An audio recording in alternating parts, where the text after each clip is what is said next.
Parents ചെയ്യുന്ന ഏറ്റവും വലിയ ദ്രോഹം എന്താണെന്നറിയോ? കുട്ടികൾക്ക് ആവശ്യത്തിൽ കൂടുതൽ സ്വീറ്റ്സ് അടങ്ങിയ അല്ലെങ്കിൽ സിന്തറ്റിക്, ആർട്ടിഫിഷ്യൽ കളേഴ്സ് അടങ്ങിയ ഫുഡ് കൊടുക്കുന്നത്.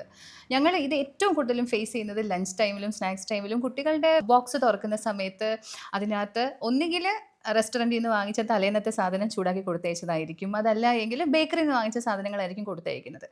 ഒരിക്കലും കുട്ടികളോട് ചെയ്യാൻ പാടില്ലാത്ത കാര്യമാണ്. ഒന്ന്, ആ പ്ലാസ്റ്റിക് കണ്ടെയ്നേഴ്സിനകത്ത് ഈ ചൂടാക്കിയ സാധനം എടുത്ത് വെക്കുമ്പോൾ ഉണ്ടാകുന്ന കെമിക്കൽ റിയാക്ഷൻ. വീട്ടിലുണ്ടാക്കിയ ഫുഡാണെങ്കിൽ പോലും ചൂട് സാധനം പ്ലാസ്റ്റിക് ലഞ്ച് ബോക്സിനകത്ത് കൊടുത്തയക്കുന്നത് വളരെ ദോഷം ചെയ്യുന്ന ഒരു കാര്യമാണ്. അതുപോലെ തന്നെ തലേന്നത്തെ ഫുഡിനെ ചൂടാക്കി കൊടുത്തയക്കുന്നത്.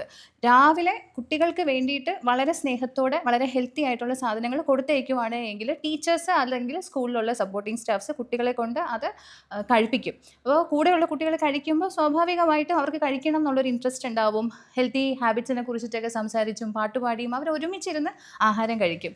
അപ്പോൾ ഗട്ട് എന്ന് പറയുന്നത് സെക്കൻഡ് ബ്രെയിൻ എന്നാണ് സ്റ്റഡീസ് പറയുന്നത്. അതായത് കുട്ടികളുടെ ബിഹേവിയർ അല്ലെങ്കിൽ കുട്ടികളുടെ ഗ്രോത്ത്, ഡെവലപ്മെൻറ്റ്, ഇതിനെല്ലാം വളരെ ക്രൂഷ്യൽ ആയിട്ടുള്ള കാര്യമാണ് അവർ കഴിക്കുന്ന ഫുഡ്. അപ്പോൾ സിന്തറ്റിക് ഫുഡ്, ആർട്ടിഫിഷ്യൽ കളേഴ്സ് അടങ്ങിയ ഫുഡ്, ഇതൊന്നും കുട്ടികൾക്ക് ഒരു പ്രായം വരെ, ഒരു 8 വയസ്സ് വരെ ഇതൊന്നും ഇൻട്രൊഡ്യൂസ് ചെയ്യാതിരിക്കലാണ് ഏറ്റവും നല്ലത്. ഇൻ കേസ് കൊടുക്കേണ്ടി വന്നാൽ okay, but once in a while. റെഗുലറായിട്ട് ജങ്ക് ഫുഡ്സ് കുട്ടികൾക്ക് കൊടുക്കുന്നത് കുട്ടികളുടെ മാനസിക ആരോഗ്യത്തിനെയും ശാരീരികമായിട്ടുള്ള ഡെവലപ്മെൻറ്റിനെയും ഒരുപാട് തരത്തിൽ ബാധിക്കും. അപ്പോൾ പാരൻസ് ഇതിനെക്കുറിച്ച് വളരെ അലേർട്ടായിരിക്കണം.